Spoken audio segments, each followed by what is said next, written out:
मैं पूर्ण Yadav idea classes के ऑनलाइन प्लेटफॉर्म पे आपका हार्दिक स्वागत करता हूं।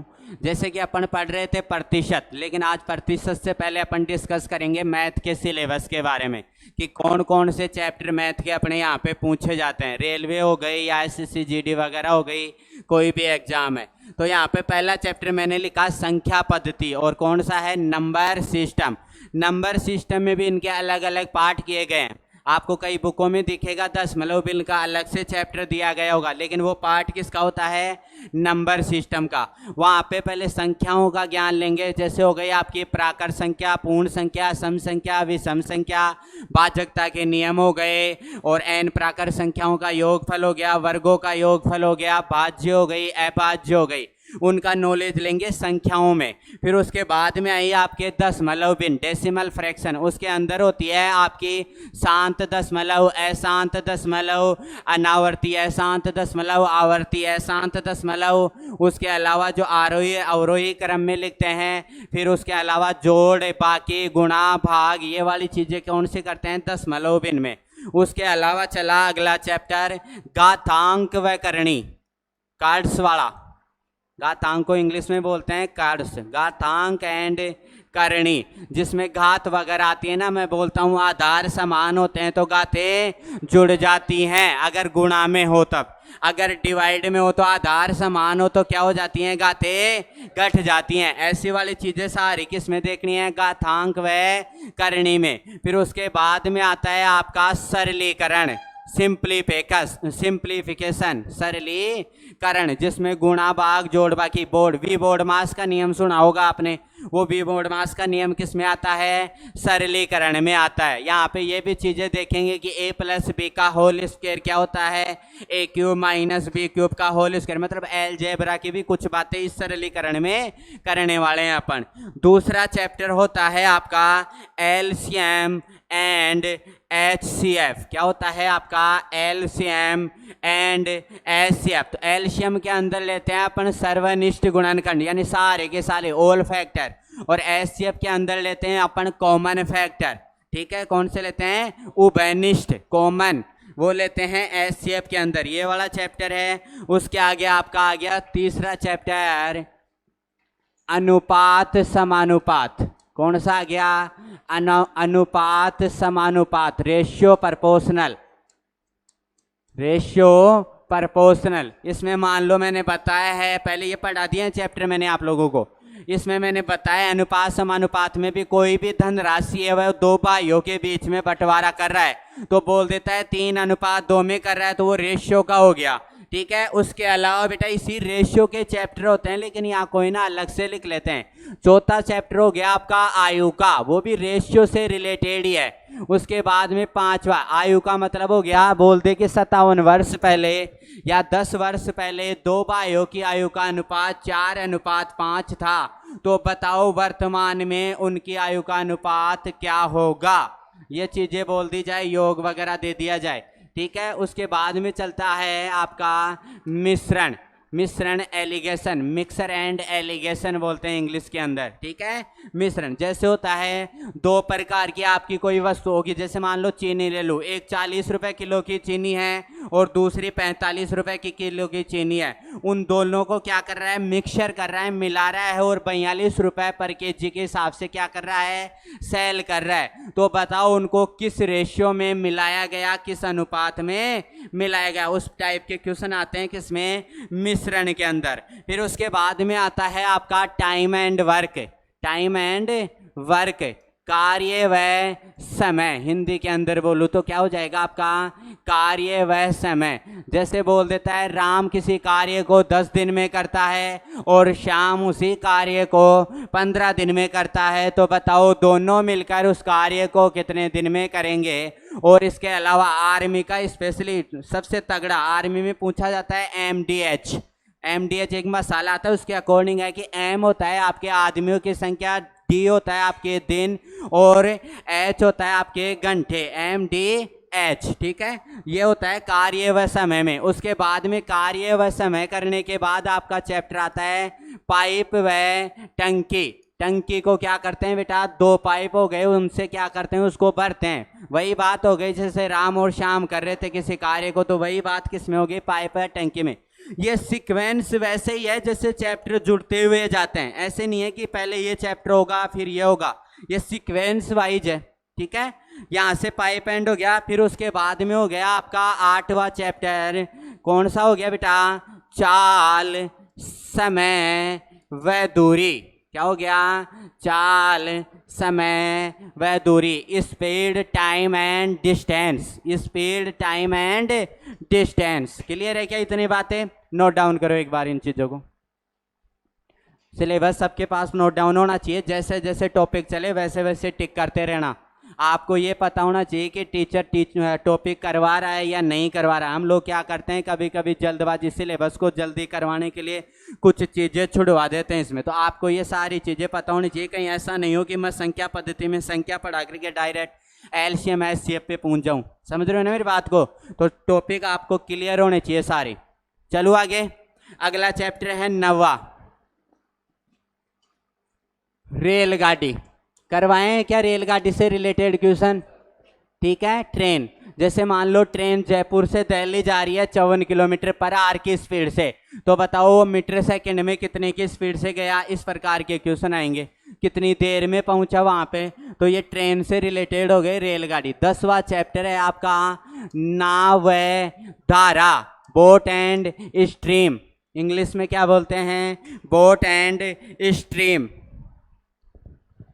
उसके अलावा चल गया आपका कौन सा चैप्टर, 11वां, और 11वां चैप्टर आपका कौन सा है, औसत, एवरेज। 5 संख्याओं का औसत क्या होगा, प्रथम 5 संख्या होगा, जैसे 1 2 3 4 5, इनका औसत क्या होगा, तो कौन सा होता है, मिड वाला। ट्रिक भी करते हैं अपन, डायरेक्ट भी करते हैं और बेसिक भी करते हैं, दोनों करते हैं। यहाँ से क्या हो गया आपका औसत। उसके आगे चला अपना 12वां चैप्टर, कौन सा, प्रतिशत। क्या चला बेटा आपका, प्रतिशत, परसेंटेज बोलते हैं इंग्लिश के अंदर, क्या बोलते हैं, परसेंटेज। इतने चैप्टर मैथमेटिक्स के हो चुके हैं आपके, इतने चैप्टर हो चुके हैं। आप जो न्यू स्टूडेंट है उनको जहाँ से स्टार्टिंग करवाई जा रही है चैप्टर वहीं पे लाके छोड़ा जाएगा। ऐसे नहीं है कि आपको यहाँ से करवाया और सिलेबस मान लो खत्म हो गया, नीचे वाले चैप्टर ये करवाए नहीं, आपको ऐसा बोल दिया जाएगा कि चैप्टर खत्म हो गया, नहीं, यहीं पे लाके छोड़ा जाएगा। समझ रहे हो ना मेरी बात को, जो बीच में जुड़े हैं वो घबराए नहीं। आगे चलते हैं, प्रतिशत के आगे चैप्टर आएगा आपका लाभ व हानि, प्रॉफिट एंड लॉस, तो लिखेंगे लाभ एवं हानि। 13वां चैप्टर, लाभ एवं हानि, प्रॉफिट एंड लॉस। उसके बाद में आता है आपका डिस्काउंट, छूट। अगला चैप्टर जो होगा 14 वो क्या रहेगा बेटा, छूट, डिस्काउंट। उसके बाद में 15वां चैप्टर आपका आने वाला है, कौन सा, छूट के बाद में साझेदारी, पार्टनरशिप। कोई भी बिजनेस वगैरह करते हो आप, छूट का मतलब तो वो हो गया जैसे कोई वस्तु ला रहे हैं और वो दुकानदार ऐसे कह देता है आपको मैं 10% की क्या दे दूंगा, छूट दे दूंगा। 100 रुपए की वस्तु को कितने में दे दूंगा, 90 रुपए में दे दूंगा, तो वो किस में आता है, छूट में आता है। लाभ वह नहीं होता है, आप कोई वस्तु लेके आए 100 रुपए की और बोल रहे हूं मैं उसको कितने में बेचूंगा, 110 में, तो कितने का लाभ हो गया, 10% का, 10 रुपए ज्यादा मिले ना आपको, वो आते हैं इसके अंदर। छूट आती है जैसे शर्ट वगैरह कोई मार्केट से चीज खरीदते हैं, दुकानदार छूट दे, ठीक है। उसके बाद में 15वां चैप्टर है आपका पार्टनरशिप। बिजनेस वगैरह करते हैं उसमें अपन इन्वेस्ट करते हैं। पहले मान लो 2 लोग क्या कर रहे हैं, पार्टनरशिप में कोई बिजनेस कर रहे हैं, एक लगा रहा है 12,000 रुपए 12 महीने के लिए और एक लगा रहा है 8,000 रुपए 7 महीने के लिए, तो बताओ उनका लाभ का प्रतिशत क्या होगा। या आपको लाभ दे दिया जाएगा और बोलेगा बताओ पहले वाले को कितने रुपए लाभ मिला, वो सारी की सारी किस में आएगी, पार्टनरशिप में, साझेदारी। 15वां चैप्टर क्या है आपका, साझेदारी। 16वां चैप्टर आपका लिखेंगे आप साधारण ब्याज। क्या लिखेंगे, साधारण ब्याज, सिंपल इंटरेस्ट। किसी को अपन पैसा देते हैं 2 रुपए सैकड़े पे, 3 रुपए सैकड़े पे, लेकिन ब्याज पे ब्याज नहीं लेते हैं। ऐसे नहीं होगा कि हर महीने ब्याज लोगे, 5 महीने का ले रहे हो तो 5 महीने बाद 2 रुपए सैकड़े से ही मिलेगा आपको। ब्याज पे ब्याज नहीं मिलेगा, उसको बोलते हैं साधारण ब्याज, सिंपल इंटरेस्ट, साधारण ब्याज।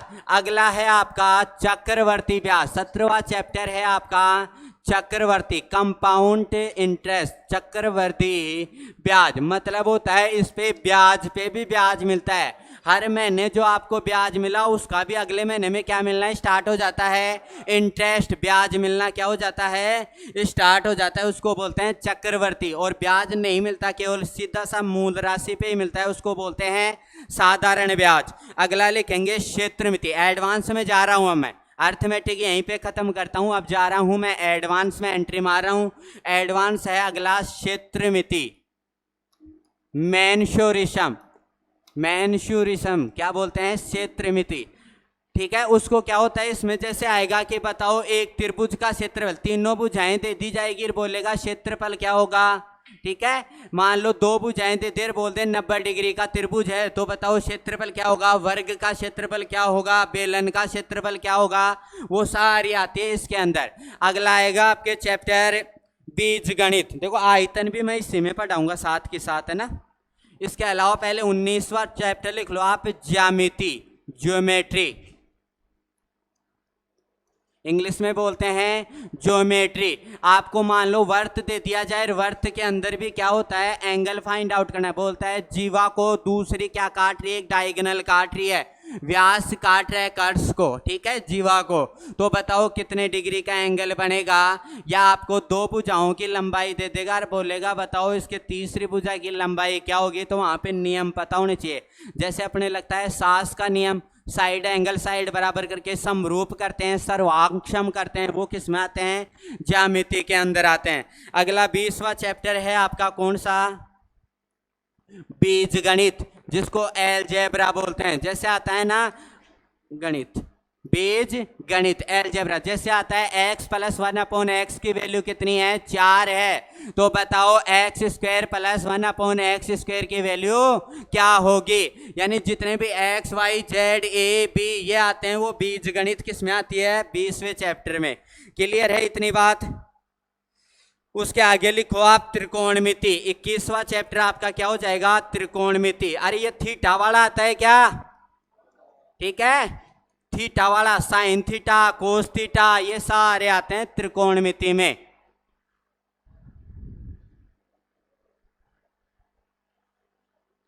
अगला लिखो जो 10th क्लास, इतने हो गए क्या, 21 नोट डाउन हो गए, आगे ले लूं।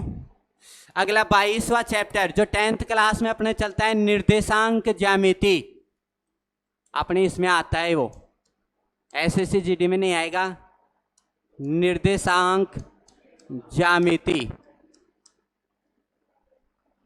रेलवे एसएससी वगैरह पूछते हैं इनको, है ना, निर्देशांक ज्यामिति। अगला लिखो निर्देशांक ज्यामिति होती है बेटा, जैसे मान लो कोई भी लाइन दे दिया, जैसे 3rd चैप्टर हुआ करता था अपने ग्राफ 10th क्लास में, ये होती थी आपके वाई एक्सिस और ये होती थी आपके एक्स एक्सिस, ठीक है। उसमें यहाँ पे जो बिंदु आते थे ना, मान लो यहाँ से दे दिया जाए ये 3 पे है और ये 4 पे, तो यहाँ पे 2 और 3 पे जो बिंदु आते थे वो बोलता था इसकी ये सीधी दूरी क्या होती है, उसको निर्देशांक, जो 3rd चैप्टर चलता था मैथमेटिक्स में उसको बोलते हैं हाँ, स्टैटिक्स नहीं। अगला लिखो आप कौन सा है, सांख्यिकी व प्रायिकता, सांख्यिकी व प्रायिकता, सांख्यिकी व प्रायिकता में आपके क्या, प्रायिकता तो पढ़ी होगी आप लोगों ने, सिक्के को उछालता है तो हेड व टेल आने की प्रायिकता क्या होगी, एक पासे को उछालता है तो बताओ 2 आने की प्रायिकता क्या होगी, एक सम संख्या आने की प्रायिकता क्या होगी, वो प्रायिकता। लेकिन इस सांख्यिकी के अंदर क्या आता है, बहुलक, माध्य, माध्यिका और परिसर, पढ़ा होगा 10th क्लास में 14 एक्सरसाइज, जो पास होने के लिए वेरी वेरी इंपॉर्टेंट होती थी, ठीक है। तो क्या होता है उसमें बहुलक, वहां पे तो अपने को सारणी वगैरह बनानी पड़ती थी, लेकिन यहाँ पे सिंपल छोटा सा आंसर आएगा उसका एक ही लाइन के अंदर, बहुलक, माध्य, माध्यिका और परिसर, रेलवे का फेवरेट है। अगला चलते हैं 24 नंबर का टॉपिक। और 24 नंबर का जो टॉपिक है वो है आपका डीआई, जो बैंकिंग में भी चलता है और एसएससी में भी अपने इजी लेवल पे आने वाला है डीआई। क्या आएगा, एक डायग्राम आ जाएगा और उसमें बोलेगा 23% क्या है, ऐसे आ जाएगा। इसमें मान लो ऐसे डायग्राम दे देगा और उसमें दे देगा 23% क्या है, जल है, 25% क्या है, CO2 है, 30% क्या है आपका, क्या है, एल्कोहल है, C2H5OH है, ऐसे दे देगा। ठीक है, तो पूरी बाउंड्री के अंदर 3600 है। कितने हैं, 3600। या कह देगा 20% छात्र विज्ञान के हैं, 30% छात्र बायोलॉजी के हैं, ऐसे दे देगा अलग अलग। तो बताओ पूरे कितने छात्र हैं, 3600। तो बताओ विज्ञान में कितने छात्र होंगे, डायग्राम बन करके आएंगे और परसेंटेज के क्वेश्चन आएंगे उसके अंदर, उसको बोला जाता है डीआई। एक बार मिटा देता हूं मैं।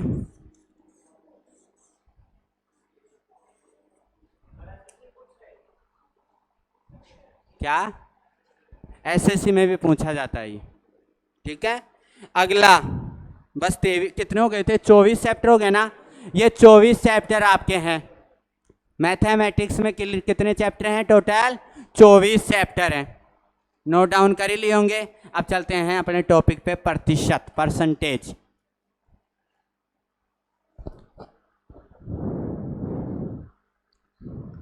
ये आप ले लेना बाद में मेरे से पेज, अगर वैसे नहीं लिखा हो ना आपने, पेज वगैरह ले लेना।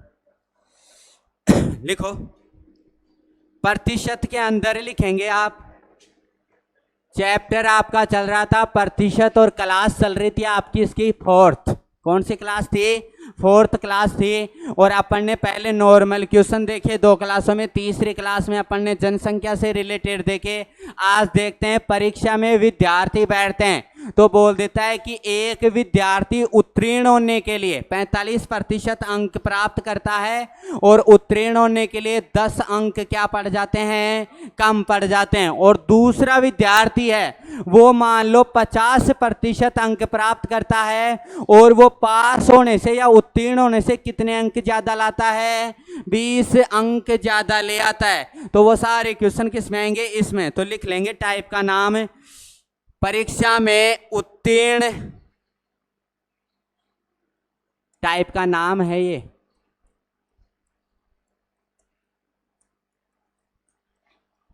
उत्तीर्ण व अनुत्तीर्ण, पास व फेल, सीधी सी बात ये है। पास व फेल से आधारित, उत्तीर्ण व अनुत्तीर्ण पर आधारित। समझ में आ जाएगा, टेंशन मत लो ना। लिखो क्वेश्चन, पहला क्वेश्चन ओरल लिखा रहा हूं, लिखो। जया नाम है किसी लड़की का। जया किसी परीक्षा में, क्वेश्चन ही लिखा रहा हूं, हाँ। जया किसी परीक्षा में 48% अंक प्राप्त करती है, अंक प्राप्त करती है। फिर अंक प्राप्त करती है, फिर नहीं, और 10 अंकों से फेल हो जाती है, फेल हो जाती है यदि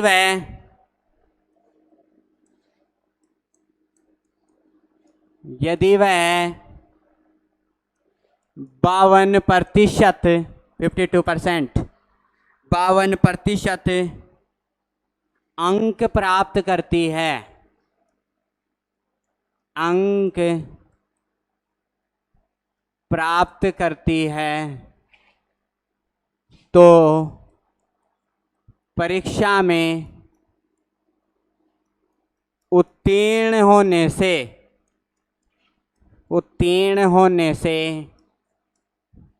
6 अंक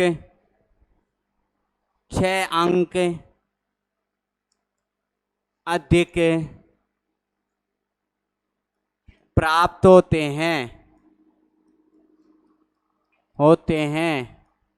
तो परीक्षा का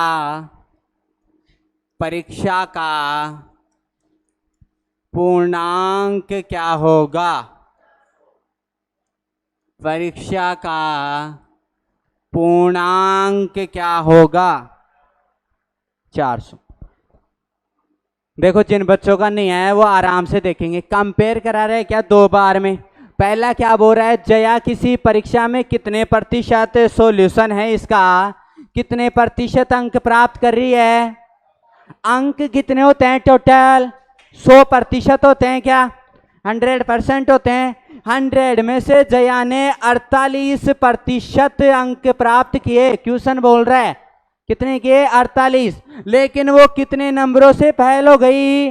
10 से। अगर मैं 48% नंबर दे करके उसको 10 और दे दूं तो वो क्या पास हो जाएगी क्या? अरे 48% नंबर के बाद मैं उसके 10 नंबर और बढ़ा दूं, ये जो 10 नंबरों से फेल हुई है ना, वो 10 नंबर और बढ़ा दूं तो वो पास हो जाएगी क्या? जस्ट पास होगी। तो मैंने क्या किया, 48 में ये 10 नंबर क्या कर दिए? जोड़ दिए। ये जया क्या हो गई बेटा? पास हो गई। लेकिन दोबारा ये बोला कि वो कितने प्रतिशत अंक प्राप्त करती है? 52। वो कितने प्रतिशत अंक प्राप्त करती है? 52%। लेकिन पास होने से, उत्तीर्ण होने से कितने नंबर ज्यादा आते हैं उसके? 6। अगर मैं 6 नंबर कम कर दूं तो वो जस्ट पास ही होगी क्या? तो मैं इस 52 में से क्या कर दिया? 6 नंबर कम। तो ये भी जस्ट पास हुई और ये भी क्या है? जस्ट पास। तो दोनों को क्या कर देते हैं? बराबर कर देते हैं। प्रतिशत को एक साइड ले जाओ और नंबर को क्या कर दो? एक साइड। तो यहां से परसेंटेज को उधर लेके जाता हूं, नंबर को इधर। तो ये 10 ऑलरेडी थे, ये 6 माइनस का था, बराबर के इधर आया तो किसका हो गया? प्लस का 6। ध्यान दे लेना, चिन्हों का अगर किसी को पता नहीं हो तो प्लस का चिन्ह बराबर के इधर जाकर के किसका हो जाता है? माइनस का। माइनस का चिन्ह बराबर के इधर जाकर के किसका हो जाता है? प्लस का। गुणा का चिन्ह बराबर के इधर जाकर के किसका हो जाता है? भाग का। और भाग का चिन्ह बराबर के इधर जाकर के किसका हो जाता है? गुणा का। किसी को पता नहीं हो तो नोट डाउन कर लेना ये चीजें अलग से कोने के अंदर, ठीक है। अब ये 6 माइनस का था, बराबर के इधर लाया, किसका हुआ? प्लस का। बराबर में ये 52% ऑलरेडी यहीं पे था, ये 48 को बराबर के उधर लेके गया, प्लस का है तो ये किसका हो जाएगा? माइनस का 48%। इतनी बात क्लियर है क्या? 10 में 6 जोड़ोगे, 10 में कितना जोड़ेंगे? 6। तो कितना हो गया? 16। और 52 में से 48% है तो घट जाएगा, कितना आ गया? 4%। कितना आ गया? 4%। मुझे 4 की वैल्यू नहीं चाहिए, मुझे कितने की चाहिए? 1% की। तो यहाँ 4 के गुणा में 1 है और भाग में भी क्या है? 1। तो मुझे 1% की वैल्यू चाहिए, तो 4 बराबर के इधर आ जाएंगे क्या?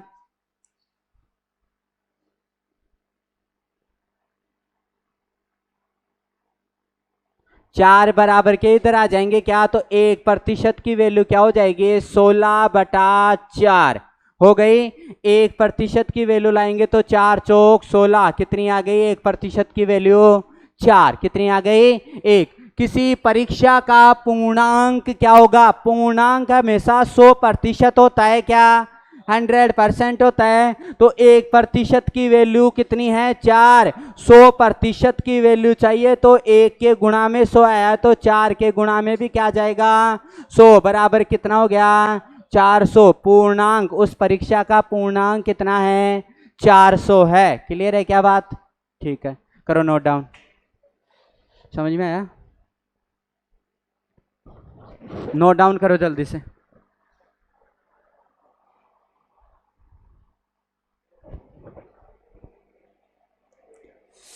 मैं इसी के अंदर एक दूसरा क्वेश्चन आपसे पूछना चाह रहा हूं कि जो जया है आपके, वो क्या है, परीक्षा उत्तीर्ण करने के लिए उसको मिनिमम कितने नंबर चाहिए? केवल परीक्षा को पास करने के लिए जया को कितने नंबर चाहिए, ये मेरा क्वेश्चन है इसी के अंदर। एग्जाम में, रेलवे की एग्जाम में, एक एनटीपीसी के अंदर क्वेश्चन ऐसे ही पूछा गया था, लेकिन केवल इस पूर्णांक की जगह उसने क्वेश्चन चेंज कर दिया। क्या बोला कि जया को एग्जाम या परीक्षा उत्तीर्ण करने के लिए कितने अंकों की जरूरत होगी? 202 की 50.5।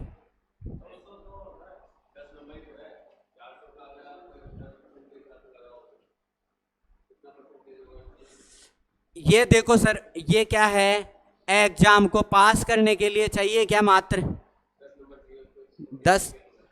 48% चाहिए। टोटल जो पूर्णांक है आपका उसका 48% चाहिए, तो 400 का 48%।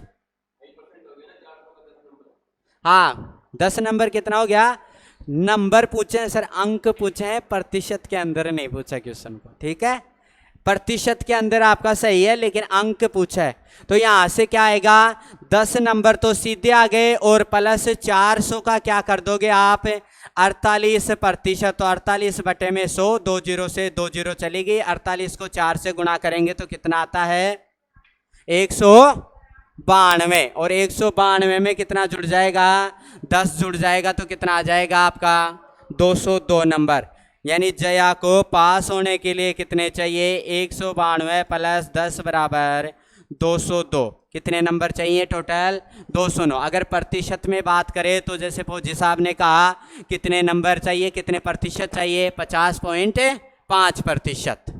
यानी इस 10 का सीधा ही निकाल लेंगे। आपको पता है 1% की वैल्यू कितनी है? 4। 2% की वैल्यू कितनी है? 8। और आधे प्रतिशत की वैल्यू कितनी है? 2। 1 की 4 है तो आधे की कितनी हो जाएगी? 2। टोटल 10 हो गई, 2.5%। 48 ऑलरेडी दे रखा था, 2.5 और जोड़ दिया तो कितना आ गया? 50.5%। ठीक है। प्रतिशत में पूछे तो, अंकों में पूछे तो 202, पूर्णांक पूछे तो कितना आएगा? 400। अगला क्वेश्चन लिखो। राम को, सेम टाइप का है ना एक क्वेश्चन, फिर अगला नेक्स्ट टाइप अलग से चलेंगे। राम को एक परीक्षा में 40% अंक प्राप्त हुए। राम को एक परीक्षा में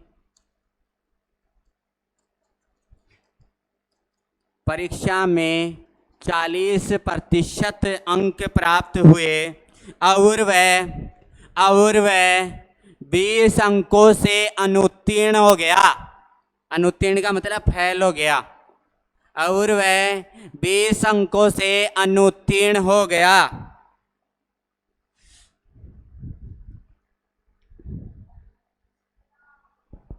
आदित्य को 45% अंक प्राप्त हुए। आदित्य को 45% अंक प्राप्त हुए और प्राप्तांक उत्तीर्ण होने से, मतलब पास होने से, ठीक है, प्राप्तांक उत्तीर्ण होने से 30 अंक अधिक प्राप्त किए। और प्राप्तांक उत्तीर्ण होने से 30 अंक अधिक प्राप्त किए तो उत्तीर्ण होने वाले छात्र को कितने अंकों की आवश्यकता है? अंक बोला है, कितने अंकों की आवश्यकता है? तो उत्तीर्ण होने वाले छात्र को कितने अंकों की आवश्यकता है? 100, 450, 100 और पीछे 420 में पास हो जाएगा। उत्तीर्ण होने के लिए कितने चाहिए वो निकालना है।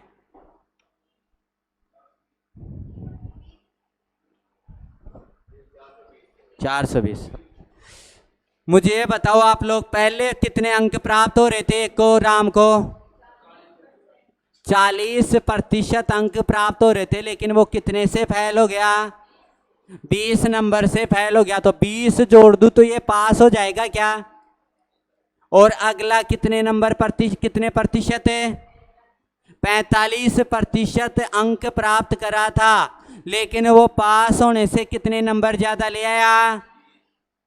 30 नंबर। तो 30 माइनस कर दूं तो क्या पास हो जाएगा? क्या परसेंटेज एक साइड, तो 20 प्लस 30, ये माइनस का था, बराबर के इधर आते ही प्लस।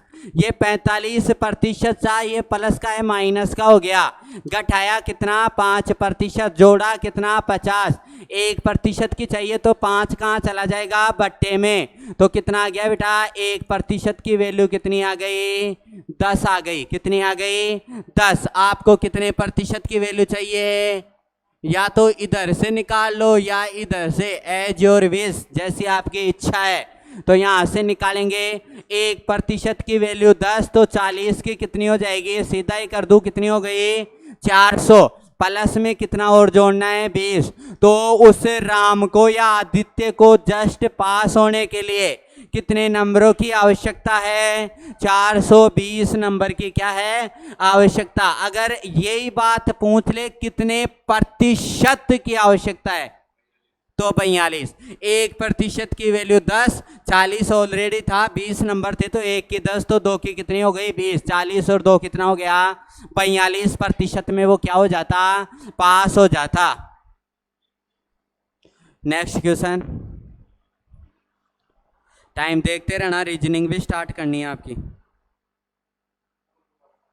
है अभी। लिखो, राखी गई, राखियां गई है ना। राखी टाइप यही है, सेम टाइप में चलना है, उत्तीर्ण और अनुत्तीर्ण से। ये भी फेल पास के क्वेश्चन है, लेकिन थोड़ा सा इनसे चेंज मिलेगा, ये बात है। राखी ने मोहन से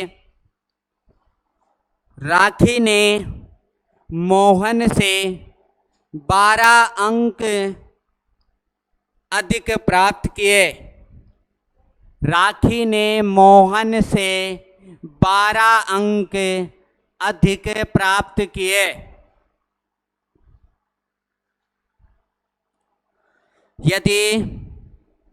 यदि राखी ने पूर्णांक 200 में से, यानी पूरा जो पेपर हुआ वो 200 नंबर का था, पूर्णांक 200 में से 54%, 54%, 54% अंक प्राप्त किए। राखी ने पूर्णांक में से 54% अंक प्राप्त किए, तो मोहन ने कितने अंक प्राप्त किए?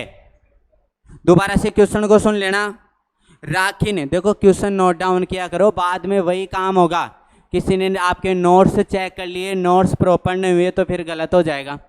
और आपको पता है नोट्स चेक करते रहते हैं टाइम टू टाइम, तो नोट्स बने हुए होने चाहिए, पहले ही बता देता हूं। राखी ने मोहन से 12 अंक अधिक प्राप्त किए। ये लाइन लिख ली क्या कुंदन? ठीक है। उसके बाद राखी ने पूर्णांक 200 में से, राखी ने पूर्णांक 200 में से 54% अंक प्राप्त किए, तो मोहन ने कुल कितने अंक प्राप्त किए? 96। मान लो 2 कैंडिडेट है, एक है राखी और एक है आपका कौन? मोहन। 2 कैंडिडेट है। जो है आपका क्या बोला है? राखी ने मोहन से कितने अंक अधिक प्राप्त किए हैं? 12। अगर मोहन ने x अंक किए हैं तो इसने किए कितने किए हैं? x + 12 अधिक किए हैं ना, 12 अंक। क्लियर है इतनी बात? लेकिन उसने ये कहा कि जो राखी है आपकी, उसने टोटल 200 अंक थे क्या, और 200 अंकों का कितने प्रतिशत अंक प्राप्त किया? 54%। प्रतिशत का बट्टे में क्या गया? 100। 2 0 से 2 0, और 54 को 2 से गुणा कराऊंगा। 50 का दुगना 100 और 4 का दुगना 8। 100 और 8 कितना होता है? 108, मतलब जो राखी है उसने कितने अंक प्राप्त किए हैं? 108 अंक प्राप्त किए हैं। तो मतलब ये जो बात दे रखी है वो क्या दे रखी है? x + 12 बराबर 108। x की वैल्यू चाहिए तो 12 उधर जाके क्या हो जाएगा? माइनस 108 में से 12 को घटाओगे तो कितना आएगा? 96। जो कौन प्राप्त कर रहा था? मोहन प्राप्त कर रहा था। क्लियर है क्या बात? करो नोट डाउन। जितने भी क्वेश्चन करा रहा हूं पहले बता देता हूं, रेलवे में आए हुए हैं।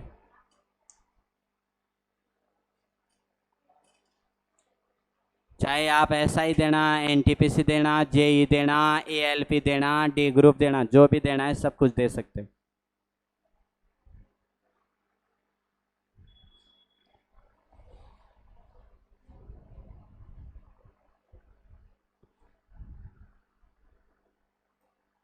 लिखो नेक्स्ट। इजी क्वेश्चन ही है थोड़े, है ना? अभी किसी परीक्षा में 54 अंक प्राप्त किए, किसी परीक्षा में 54 अंक प्राप्त किए, जो कुल अंकों का 72% है, 72%, 72% है,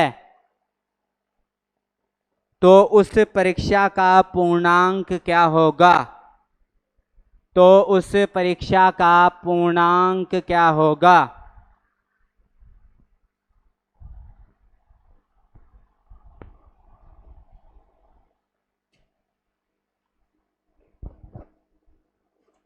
हो क्या होगा?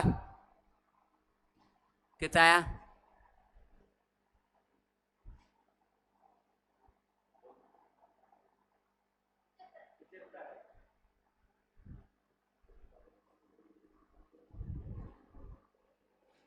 अरे जो 54 अंक दे रखे हैं ना, उस एग्जाम में उसने कितने प्रतिशत अंक, कितने अंक प्राप्त किए? 54 अंक। जो कितने प्रतिशत के बराबर था? 72। कितने? 72। मतलब जो ये 54 वैल्यू है वो किसकी है? 72% की वैल्यू है। किसकी है? 72 की। क्लियर है क्या बात? 72 की वैल्यू कितनी है? 54 है। आपको वैल्यू किसकी चाहिए? 100% की चाहिए। क्या किसकी चाहिए? 100 की। पूर्णांक चाहिए तो गुणा में क्या कर दो? 100। यहां से जो काटना है उनको काट लो। किससे कटेगा? 9 का भाजकता का नियम, डिविजिबिलिटी ऑफ 9 क्या कहती है? अंकों का योग, डिजिट सम कितना होना चाहिए? 9 होना चाहिए। तो 5 और 4 कितना हो रहा है? 9। 7 और 2 कितना हो रहा है? 9। मतलब दोनों नंबर 9 से क्या हो जाएंगे? कट जाएंगे। 9 छिगे 54, 9 अंटे 72। फिर से 2 का भाजकता का नियम क्या कहता है? जिस संख्या की लास्ट डिजिट अंतिम अंक कितना हो? 0, 2, 4, 6, 8 हो तो वो क्या हो जाएगी? 2 से। तो 2 तिया 6 और 2 चौके 8। वैसे तो सीधा ही पता चल गया 3/4 की वैल्यू क्या होती है? 75%। लेकिन ये 100 कर लो और 100 से काटो तो कितना आ गया? 25 और 25 थी 75। यानी उसको कितने प्रतिशत, कितने नंबर थे? टोटल पूर्णांक कितना था? 75 नंबर था। ठीक है। अगला, एक छात्र ने 6 विषयों में, सब्जेक्ट 6 विषयों में 470 अंक प्राप्त किए। एक छात्र ने 6 विषयों में, सब्जेक्ट में 470 अंक प्राप्त किए। यदि प्रत्येक विषय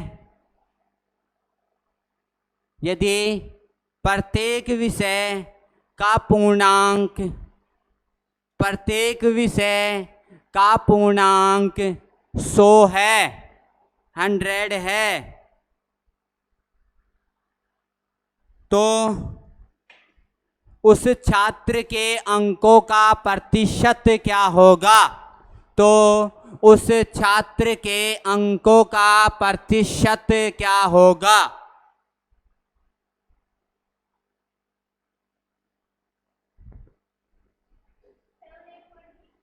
78.33।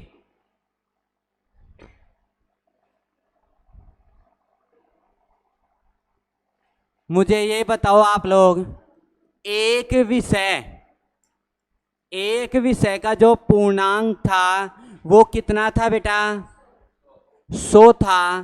तो मुझे ये बताओ 6 विषय का कितना हो जाएगा? कितना हो जाएगा?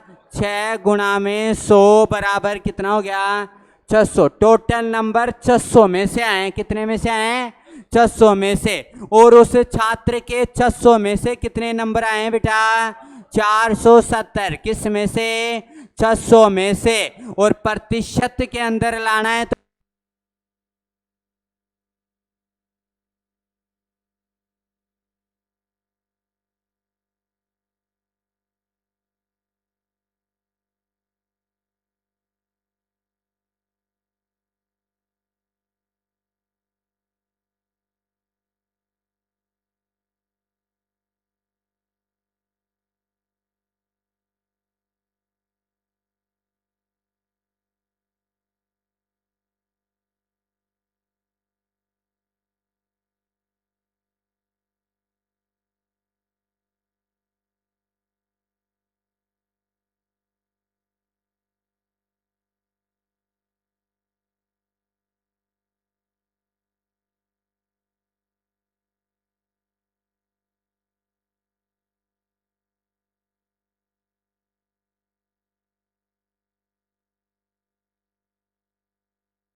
52 अंक प्राप्त किए तो उसके कुल प्राप्त अंकों का, प्राप्त जो अंक है उसका, तो उसके कुल प्राप्त अंकों का 64% अंक हो गया। 64% अंक हो गया। तो बताओ चौथे विषय का पूर्णांक क्या होगा? तो बताओ चौथे विषय का पूर्णांक क्या होगा?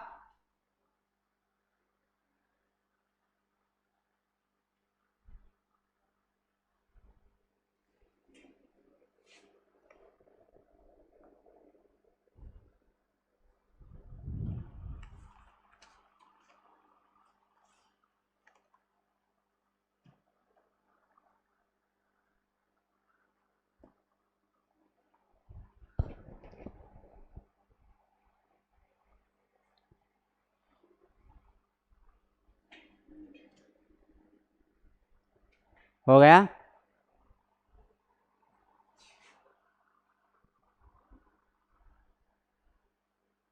जो भी करेगा उसको कल एक टॉफी जरूर मिलेगी, है ना?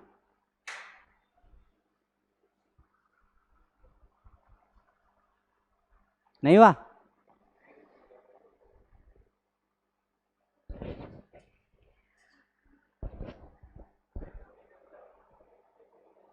एक 175,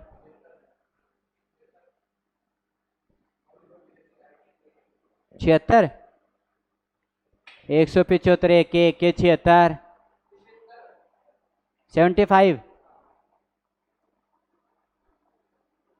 हाँ ये हो सकता है। क्या बोल रहा था? क्वेश्चन बोलेंगे जल्दी जल्दी। टोटल सब्जेक्ट कितने थे बेटा? 4 सब्जेक्ट थे, यानी 4 विषय थे आपके। उनमें से ये बोल रहा है जो स्टार्टिंग की 3 विषय है उनका जो पूर्णांक है प्रत्येक का कितना है बेटा? 50-50 है। कितना है? 50-50। तो तीनों का कितना हो गया? 150। तीनों सब्जेक्ट का जो पूर्णांक का जो सम है वो कितना हो गया? 150। और वो ये बोल रहा है कि उसने टोटल सब्जेक्ट थे ये जो 3, उनका 60% अंक प्राप्त किया। तो मुझे बताओ 50 का 60% कितना होता है? 50 का 60% कितना हो गया? 2 0 से 2 0 6 पंजे 30। या मैं सीधा 150 का कितना निकालूं? 60%। तो तीनों विषयों में जो नंबर प्राप्त किए वो डायरेक्ट आ जाएंगे क्या? तो मैं यहीं से निकाल लेता हूं। क्या किया मैंने? तीनों का औसतन 150 का 60% अंक क्या किए बेटा? प्राप्त किए। तो यहाँ पे 0 से 0 गई, 15 छिगी 90। कितने अंक प्राप्त किए? 3 विषय में 90, 150 में से। बाद में ये बोला कि जो आपका 4th सब्जेक्ट है, चौथा जो विषय है, उसके अंदर उसने कितने अंक प्राप्त किए? 54 अंक प्राप्त किए। कितने के? 54। तो ये वाले अंक और ये वाले अंक जुड़ करके क्या हो जाएंगे? 64%। कह दूं पहले मुझे ये बताओ उसने एग्जाम में कितने अंक प्राप्त किए बेटा? 90। तो 3 में किए और एक विषय में कितने किए? 54 किए। क्या ये टोटल अंक प्राप्त किए क्या? तो टोटल नंबरों में से ही करेंगे ना, 4 सब्जेक्ट का पूर्णांक ही होगा ना। तो यहां से अपने को कितने का पता था? 3 विषय का पूर्णांक कितना था? 150। एक सब्जेक्ट का आता पता ही नहीं है तो क्या मान लेंगे अपन? किसकी याद आती है? x की। तो x मान लेते हैं और x मानने के बाद इसका प्रतिशत कितना है बेटा? प्रतिशत में निकालते हैं तो कितना करते हैं? 100 से गुणा। किससे करते हैं? 100 से गुणा। उसने ये कहा कि चारों सब्जेक्टों का जो प्राप्त अंक है वो पूर्णांक का कितना प्रतिशत है? चारों सब्जेक्ट का जो पूर्ण प्राप्तांक है वो पूर्णांक का कितना प्रतिशत है? 64। तो ये प्रतिशत में निकाल दिया तो इसकी वैल्यू दे दी कितनी है? 64। यही है क्या? ठीक है, यहां से इसको सोल्व कर लो। प्रतिशत को तो हटा दो भाई, इधर भी तो वो कर दिया। अब इसको क्या कर लो? सोल्व कर लो, आपके x की क्या आ जाएगी? वैल्यू आ जाएगी। ठीक है कुंदन,